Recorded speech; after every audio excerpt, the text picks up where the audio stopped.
જય શ્રી કૃષ્ણ મિત્રો, નિત્ય સત્સંગમાં આપ સૌનું સ્વાગત છે। શ્રાવણ માસ શરૂ થઈ ગયો છે અને તેમાં આવતા વ્રત અને તહેવારો પણ શરૂ થઈ ગયા છે। મિત્રો, શ્રાવણ માસ શિવની આરાધના કરવા માટેનો ઉત્તમ માસ છે। શ્રાવણ માસમાં શિવ પૂજાનું અનંત ગણું ફળ મળે છે, તેથી શિવ પૂજા અવશ્ય કરજો। મિત્રો, શ્રાવણ માસમાં ભાઈ બહેનના પ્રિય તહેવારો જેવા કે રક્ષાબંધન અને વીરપસલી પણ આવે છે। આ બંને તહેવારોનું આપણા હિન્દુ ધર્મમાં ખૂબ જ મહત્વ છે અને આ બંને તહેવારો ધામધૂમથી ઉજવવામાં આવે છે। મિત્રો, આજે આપણે વીરપસલી વ્રતની વિધિ તથા કથા સાંભળીશું। જો તમને આ માહિતી પસંદ પડે તો વિડીયોને લાઈક અને શેર કરી ચેનલને સબસ્ક્રાઇબ જરૂરથી કરજો। વીરપસલી વ્રતની વિધિ। મિત્રો, પવિત્ર શ્રાવણ માસના પહેલા રવિવારથી વ્રત શરૂ કરાય છે અને પછીના રવિવારે વ્રત પૂર્ણ થાય છે। બહેન પોતાના ભાઈના દીર્ઘાયુ માટે, સુખ સમૃદ્ધિ માટે વ્રત કરે છે। બહેન ભાઈના ઘરે જાય છે, ભાઈના જમણા હાથે વીરપસલીનો દોરો બાંધે છે અને ભાઈના ઘરે જમે છે। બદલામાં ભાઈ બહેનને યથાશક્તિ ભેટ આપી આશીર્વાદ મેળવે છે। સગો ભાઈ ના હોય તો ધર્મના ભાઈ માટે પણ આ વ્રત કરી શકાય છે। મિત્રો, આ હતી વીરપસલી વ્રતની વિધિ। હવે આપણે તેની કથા સાંભળીએ। જીવાપણા જીવરામ પટેલને 7 દીકરા ને 1 દીકરી હતી। 7 દીકરાને પરણાવી દીધેલ ને દીકરી ચંદાને પણ પરણાવી દીધેલી, પણ સાસરીએ અણબનાવ થતા દીકરી ચંદા પિયરે પાછી આવી। એવામાં પટેલનું મૃત્યુ થયું। 7 ભાઈઓએ મિલકતના ભાગ પાડ્યા। મોટા 6 ભાઈઓએ નાના ભાઈને મૂર્ખ બનાવી બધું વેચી લીધું અને નાનાને 1 વીઘો જમીન આપી ડોસી અને બહેન સાથે રહેવા મોકલી દીધો। ભાઈને માંડ પૂરું કરતો જોઈ ચંદા મોટા ભાઈ પાસે કામ માંગવા ગઈ, પણ ભાઈઓએ તો સામુય ન જોયું અને ભાભીઓ છણકો કરીને કહેવા લાગી, નણંદબા, ઢોર ચારો અને પેટ ભરો। પછી તો ચંદા રોજ ઢોર ચારવા વગડામાં જતી અને સાંજે ભાભીઓ વધ્યું ઘટ્યું જે આપે એ લઈ ઘેર જતી। એક દિવસ ચંદા ઢોર ચારવા ગઈ। નદી કાંઠે વ્રત કરતી છોકરીઓને જોતા કૃતુહલથી પૂછવા લાગી, બેનડીઓ, આ કયું વ્રત કરો છો? એક છોકરી બોલી, ભોળી ને ભોળી, આજે વીરપસલી છે। અમે વીરપસલીના આ દોરા ભાઈના જમણા હાથે બાંધશું। ભાઈનો ખોબો ભરાય એટલું જ અનાજ રાંધીને જમીશું। આ વ્રતનું ફળ શું? ચંદાએ પૂછ્યું। ભોળી ભાઈ બહેનને શક્તિ પ્રમાણે રોકડું કોરું વસ્ત્ર આપે છે અને બહેન એના સુખની કામના કરે છે। મારે આ વ્રત કરવું છે, કેમ કરાય કહો ને? ચંદાએ વિનંતી કરી। એક દોરો લેવો, એની 8 સેર બનાવી, 8 ગાંઠ વાળવી, 8 દિવસ સુધી સવાર સાંજ દોરાને ધૂપ દેવો અને 9મા દિવસે દોરો પીપળે બાંધવો। ચંદા તો દોરો લઈ હરખાથી ઘેર ગઈ।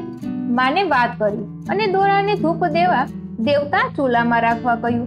માએ ચૂલો ઠાર્યો નહીં, પણ નણંદને આ વ્રત કરતી જોઈ ભાભીના પેટમાં તેલ રેડાયું। ચંદા નદીએ નહાવા ગઈ ત્યારે ભાભીએ ચૂલો ઠારી નાખ્યો। નાહીને આવેલી ચંદાને દોરાનો ધૂપ દેવતા લેવા ગઈ તો ચૂલો ટાઢો ટમ, જરા કઈ રોષ કર્યા વગર ફરીથી ચૂલો સળગાવી દેવતા પાડ્યો અને દોરાને ધૂપ દીધો। રોજ દોરાને ધૂપ દેતી ચંદાએ હરખે અઠવાડિયું પૂરું કર્યું। 8મા દિવસે ઘરડી માને કહ્યું, માં, મારે વ્રત ઉજવવું છે, ભાઈને દોરો બાંધવા જાઉં છું। બોલાવશે તો બોલીશ, જમાડશે તો જમીશ। ચંદા તો ગઈ ભાઈઓને દોરો બાંધવા। ભાઈઓએ દોરો બાંધવાની તો ના જ પાડી દીધી, પણ કંઈ આપ્યું નહીં અને ભાભીઓએ જમાડવાને બદલે છણકો કરીને કાઢી મૂકી।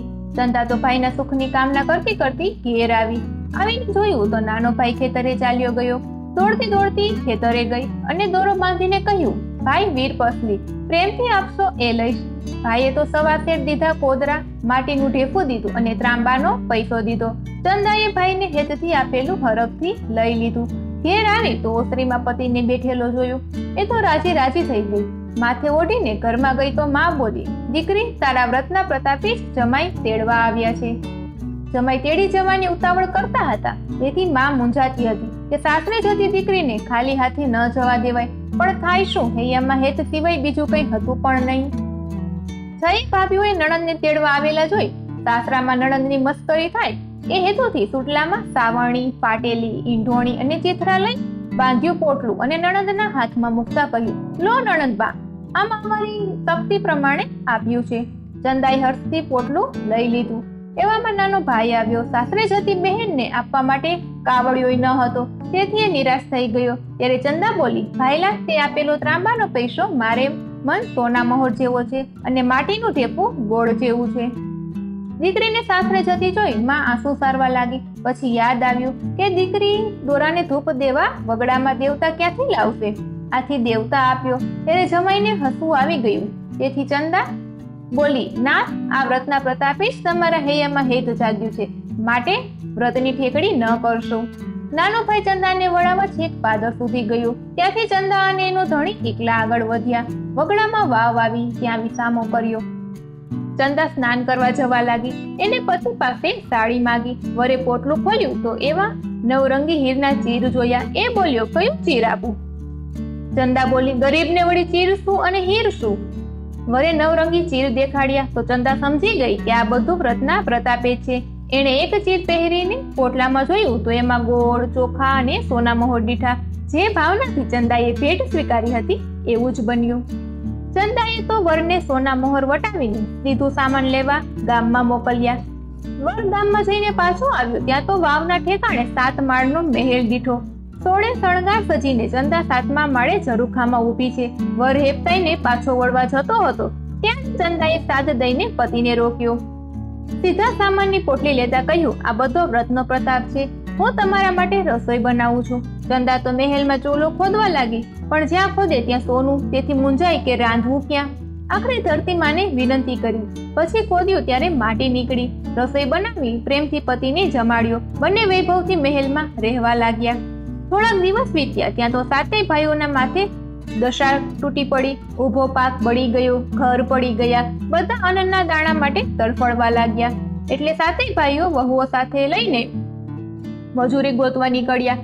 ચાલતા ચાલતા બહેનના મહેલે આવ્યા. અહીં મજૂરી મળશે એમ વિચારી પડાવ નાખ્યો. ચંદાએ 7 ભાઈઓને જોયા પણ પોતાની ઓળખાણ ન આપી. મોટા 6 ભાઈઓને દીધા ત્રિકમ પાવડા અને 6 ભાભીઓને દીધા ટોપલા. નાના ભાઈ ભાભીને મહેલમાં પોતાની સાથે રાખ્યા. 6 ભાભીઓ અને ભાઈઓ કાળી મજૂરી કરવા લાગ્યા. પેટ ભરવા કંઈક તો કરવું પડે ને. એક દિવસ ચંદાએ 6 ભાઈ ભાભીઓને જમવા બોલાવ્યા. ચંદાએ 6 ભાઈ ભાભીની થાળીમાં સોનાના લાડવા પીરસ્યા, સાથે ખારી રાબ પીરસી.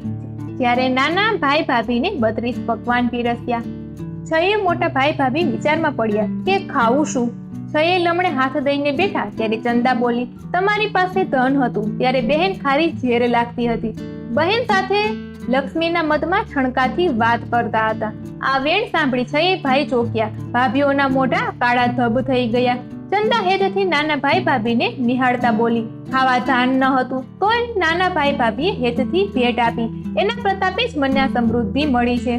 6 ભાઈ ભાભીઓએ કળગરીને ક્ષમા માંગી. ચંદાએ વિશાળ હૃદય રાખી બધા ભાઈ ભાભીઓને આશરો આપ્યો. સૌ સુખી રહેવા લાગ્યા.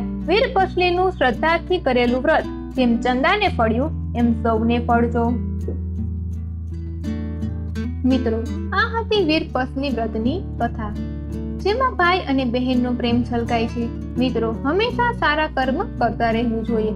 ક્યારેક કયું કર્મ સામે આવીને ઊભું રહી જાય આપણને ખબર નથી હોતી. સારા કર્મનું ફળ હંમેશા સારું જ મળે છે. તેથી ક્યારે પણ કોઈનું ખરાબ ના કરવું જોઈએ. મિત્રો, જો તમને આ માહિતી પસંદ પડી હોય તો વિડીયોને લાઈક અને શેર કરી ચેનલને સબસ્ક્રાઇબ જરૂરથી કરજો. જય શ્રી કૃષ્ણ.